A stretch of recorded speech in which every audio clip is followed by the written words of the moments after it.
Hey hello guys, welcome to bad story. நம்ம சேனல்ல adult movies and web series மட்டும் தாங்க பார்த்துருக்கோம். அந்த வரிசையில் ஒரு செம்மையான வீடியோ தாங்க பார்க்க போறோம். நம்ம இன்னைக்கு பார்க்க போற வெப் சீரிஸோட பேர் என்னன்னா 100%ல வெளிவந்த டடப்னு சொல்லிட்டு ஒரு செம்மையான வெப் சீரிஸ் தாங்க பார்க்க போறோம். ஏற்கனவே இந்த வெப் சீரிஸோட 2 பார்ட் நம்ம பார்த்தாச்சுங்க. அது செம்மையா இருக்கிறதால இன்னைக்கு நம்ம 3வது எபிசோடு தாங்க பார்க்க போறோம். சரி ஓகே கைஸ், இது வரைக்கும் நம்ம சேனலை நீங்க சப்ஸ்கிரைப் பண்ணனா சப்ஸ்கிரைப் பண்ணீங்க, அந்த பெல் பட்டனை ஆல்ல வைங்க. அப்பதான் நான் போடுற வீடியோஸ்லாம் உங்களுக்கு இன்ஸ்டன்டா நோட்டிஃபிகேஷன்ல வரும். சரி ஓகே கைஸ், வாங்க நம்ம வீடியோக்குள்ள போலாம். நம்ம வெப்சீரிஸோட ஸ்டார்டிங் சீன்ல நம்ம கார்த்தியும் ரம்யாவும் தாங்க காட்டுறாங்க. இவங்க 2 பேரும் சாப்பிடலான்னு உட்காரும்போது அப்ப ரம்யா மட்டும் எடுத்து சாப்பிட ஆரம்பிக்கிறா. இதை பார்த்த கார்த்தி என்ன சொல்றனா, ஏன் அவசரப்படுற, கொஞ்ச நேரம் இரு, தங்கச்சியும் சித்தி வந்துட்டோம், நம்ம எல்லாமே உட்காந்து சாப்பிடலாம் அப்படின்னு இவன் சொல்லும் போது உடனே இவன் என்ன பண்றா, கோச்சுக்கிட்டு ஸ்பூன் வைக்கும் போது இதே டைமுக்கு இவனுடைய தங்கச்சியும் சித்தி வராங்க. இதை பார்த்த ரம்யா என்ன சொல்றாங்க, வந்துட்டாங்க பாரு அப்படின்னு சொல்லிட்டு இப்ப ரம்யா என்ன பண்றானா, அவங்க அத்தைக்கு குட் மார்னிங் ஆண்டி வாங்க அப்படின்னு சொன்ன உடனே அதுக்கு அவங்க அத்தை என்ன சொல்றாங்கன்னா, என்ன நீ இங்கிலீஷ்ல குட் மார்னிங் சொல்ற, நம்ம பண்பாடுபடி நமஸ்தே சொல்லு, அதுதான் நல்லா இருக்கும் அப்படின்னு அவங்க அத்தை சொல்றாங்க. உடனே ரம்யாவும் சிரிச்சுட்டே சரி உட்காருங்க அத்தை அப்படின்னு சொன்ன உடனே பக்கத்துல இருக்க டீனா என்ன சொல்றா, எனக்கு நீங்க நமஸ்தே எல்லாம் சொல்ல தேவையில்ல, நீங்க எனக்கு குட் மார்னிங் சொன்னாவே போதும் அப்படின்னு சொல்லிட்டு அவளும் சிரிச்சுக்கிட்டே அங்க உட்கார்றா. இப்ப டீனா அவங்க அண்ணனை பத்தி என்ன கேட்கறானா, என்னன்னா நாங்க வரதுக்கு முன்னாடி சாப்பிட ஆரம்பிச்சிட்டீங்க போல அப்படின்னு கேட்கும்போது அதுக்கு அவங்க அண்ணன் சொல்லனா, அதெல்லாம் ஒண்ணு கிடையாதுமா, உனக்காக தான் வெயிட் பண்றேன் அப்படின்னு சொல்றாரு. உடனே டீனா வச்சு நான் சும்மா விளையாட்டுக்கு சொன்னேன், உட்காருங்க அப்படின்னு சொல்லும்போது இப்ப பக்கத்துல இருந்த அவங்க அம்மா என்ன சொல்றாங்கன்னா, ஏய் கோச்சிங் கிளாஸ்க்கு டைம் ஆகுது, நீ இன்னும் விளையாண்டுட்டே இருக்க, சீக்கிரமா கிளம்பு அப்படின்னு இவங்க சொல்றாங்க. இதை கேட்ட டீனா என்ன சொல்றான்னா, நீங்க பேசாம எனக்கு டீச்சரா இருந்துருங்க, ஏன்னா எப்ப பார்த்தாலும் படிப்பு படிப்புன்னு சொல்லி என்ன டார்ச்சர் பண்றீங்க அப்படின்னு அவ கலாய்க்க ஆரம்பிக்கிறா. இப்ப இதே சமயத்துல என்ன ஆகுதுன்னா, இவ உட்காந்து சாப்பிடும் போது இவங்க அண்ணன் அவளை ஒரு மாதிரியா பார்க்க ஆரம்பிக்கிறான். அப்படி பார்த்துட்டே இருக்கும்போது திடீர்னு அவன் மனசுக்குள்ள தோணுது, என்னன்னா இவ என் தங்கச்சி ஆச்சே, நம்ம இப்படி பார்க்க கூடாது, இது ரொம்ப தப்பு அப்படின்னு சொல்லி அவனும் யோசிக்க ஆரம்பிக்கிறான். யோசிச்சவன் என்ன பண்றானா, சரி ஓகே நீங்க எல்லாம் சாப்பிடுங்க, நான் ஆபீஸ்க்கு டைம் ஆச்சு, நான் கிளம்புறேன் அப்படின்னு கிளம்ப போகும்போது உடனே அவனோட ஒய்ஃப் ரம்யா என்ன சொல்றானா, கொஞ்ச நேரம் இருங்க, உங்களுக்கு லஞ்ச் எடுத்து கொடுத்துறேன் அப்படின்னு சொல்றா.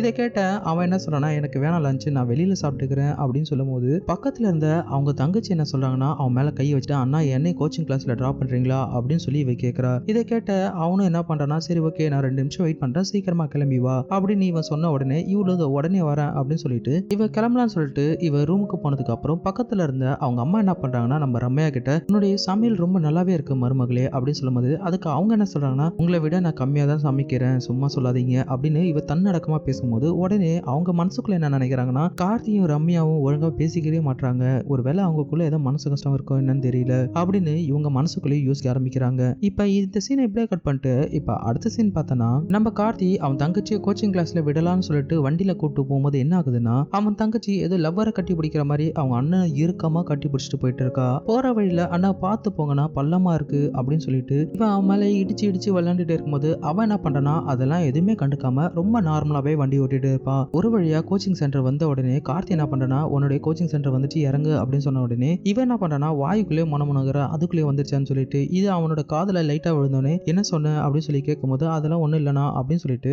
இப்ப இவ இறங்கி போயிட்டே இருக்கும்போது உடனே இவ என்ன யோசிக்கிறானா, இவர் நம்மளை பத்தி என்ன நினைக்கிறான்னு ஒண்ணுமே புரியலையே அப்படின்னு நினைச்சிட்டே இருக்கும்போது இவன் என்ன பண்றானா, திரும்ப அவங்ககிட்டே வந்துட்டு உங்களை பத்தி எனக்கு எல்லாமே தெரியும், உங்க லைஃப்ல என்ன போயிட்டு இருக்குன்னு அப்படின்னு சொல்றா. அதை கேட்ட உடனே கார்த்தி என்ன கேட்கறானா, என்னோட லைஃப்ல என்ன போகுதுன்னு உனக்கு என்ன தெரியும் சொல்லு அப்படின்னு சொல்லி இவன் கேட்கறான். அண்ணா உங்களுக்கும் அன்னிக்கும் பிரச்சனை போகுதுன்னு எனக்கு நல்லாவே தெரியும், அண்ணி உங்களுக்கு ஒரு மனைவிக்கான சந்தோஷம் இது வரைக்கும் அவ கொடுக்கவே இல்லை, அதனால உங்களோட மன கஷ்டம் எனக்கும் நல்லாவே தெரியும், நீங்க ஒன்னும் கவலைப்படாதீங்க, அவங்களால கொடுக்க முடியாதது நான் உங்களுக்கு தரேன் அப்படின்னு இவ சொல்றேன். இதெல்லாம் கேட்ட நம்ம கார்த்தி என்ன பண்றானா, ஒண்ணுமே பேசாம தலை கீழே குனிஞ்சுக்கிறான். உடனே இவன் என்ன பண்றானா, அதை சொல்லிட்டு லைட்டா நடந்து போயிட்டு இருந்தவ திரும்ப ஓடி வந்து அவங்க அண்ணனுக்கு கன்னத்துல ஒரு முத்தம் கொடுத்துட்டு அங்கிருந்து அவ கிளம்பிடுறான். இந்த சீனை இப்படியே கட் பண்ணிட்டு இப்ப அடுத்த சீன் பார்த்தோம்னா நம்ம கார்த்தியோட ஆபீஸ்ல தாங்க காட்டுறாங்க. அங்க பார்த்தோம்னா ஒரு கஸ்டமர்ட்ட கார்த்தி பேசிட்டே இருக்கும்போது அவனோட கவனமே இங்க இல்லவே இல்லைங்க. உடனே வேற ஒரு பொண்ணுட்ட நீ கஸ்டமர் ஹேண்டில் பண்ணு அப்படின்னு சொல்லிட்டு இவன் அவங்க தங்கச்சி சொன்னதே நினைச்சிட்டு இருக்கான். இவன் என்ன சொல்றான்னா, டீனா வந்து ரொம்ப சின்ன பொண்ணு, அவளுக்கு இந்த விஷயத்த பத்தி எதுவுமே தெரியாது,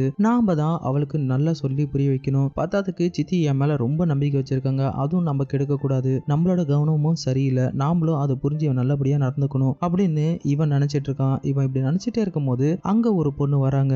வந்தவ சார் உங்களுக்காக கிளைண்ட் ரொம்ப நேரமா வெயிட் பண்ணிட்டு இருக்காங்க வாங்க அப்படின்னு சொன்னோன்னே சரிம்மா நீ போ நான் பின்னாடியே வரேன் அப்படின்னு இவர் சொல்றாரு. இப்ப இந்த சீன் அப்படியே கட் பண்ணிட்டு இப்ப அடுத்த சீன் தாங்க காட்டுறாங்க.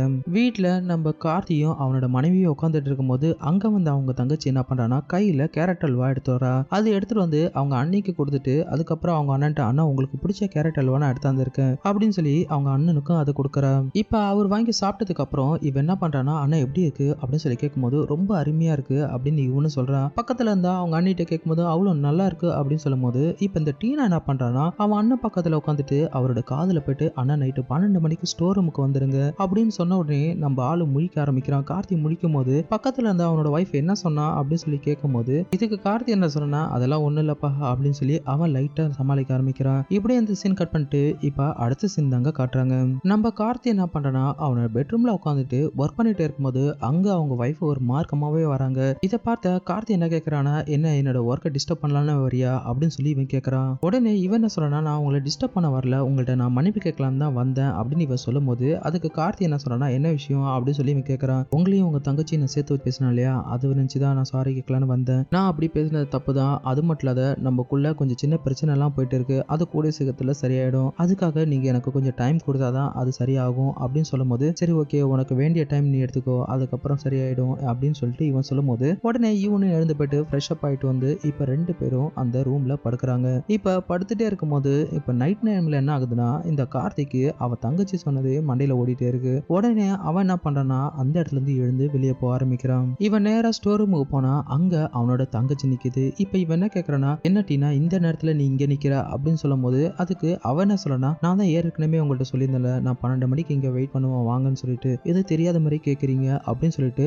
அவனோட கையை பிடிச்சி இழுக்கும் போது உடனே இவன் என்ன சொல்லனா டீனா நீ பண்றதெல்லாம் ரொம்ப தப்பு. நான் உனக்கு அண்ணன் முறை வேணும் உனக்கு நல்லா தெரியுதா இல்லையா ஏன் நீ இப்படி பண்ணிட்டு இருக்க அப்படின்னு சொல்லி இவன் கேட்கும் போது அதுக்கு அவன் என்ன சொல்றானா நீங்க சொல்றது கரெக்ட் தானே நான் உங்களுக்கு தங்கச்சி தான் ஆனா நான் ஒன்னும் உங்க கூட பிறக்கலையே கூட பிறந்தது தானே இப்படி எல்லாம் பண்றது தப்பு அப்படின்னு சொல்லிட்டு இவன் சொல்லும் போது அவனு கொஞ்சம் முழிக்க ஆரம்பிக்கிறான். இப்படி முழிச்சிட்டு இருக்கும் போது இவன் என்ன பண்ணனா டப்புன்னு அவனை இழுத்து கிஸ் பண்ண ஆரம்பிக்கிறா. இந்த சீனை ப்ளே கட் பண்ணிட்டு இப்ப அடுத்த சீன் பார்த்தோம்னா இந்த பெட்ரூம்ல படுத்திருந்தான் இல்லையா இவளோட வைஃப் அவன் என்ன பண்ணனா எழுந்து எங்க இந்த கார்த்தியை காணோம் அப்படின்னு சொல்லிட்டு அவனை தேடிட்டு வெளியே வர ஆரம்பிக்கிறா. இப்படி வெளியே வந்துட்டே இருக்கும்போது பக்கத்துல ஸ்டோர் ரூம்ல ஏதோ முத்தம் கொடுக்குற சவுண்டு கேக்குதுங்க. உடனே இவன் என்ன பண்றானா அந்த ஸ்டோர் ரூம் எட்டி பார்த்தா உள்ள கார்த்தியும் அவன் தங்கச்சியும் சேர்ந்து செம்மையாவே மேட்டர் பண்ணிட்டு இருப்பாங்க. இதை பார்த்த இவளும் என்ன இப்படி பண்ணிட்டு இருக்காங்க அப்படின்னு சொல்லிட்டு உடனே இவ யோசிக்க ஆரம்பிக்கிறா. என்னதான் பண்ணாலும் அவளோட பாடியோட ஸ்ட்ரக்சர் செம்மையாவே இருக்கு. அவ உடம்புல ஏதோ ஒரு மேஜிக் இருக்கு. நாமளும் இவ கூட சேர்ந்து பண்ணியே ஆகணும் அப்படின்னு இவ யோசிச்சுட்டு அதே இடத்துல இவளும் சுயன்பம் பண்ண ஆரம்பிக்கிறா.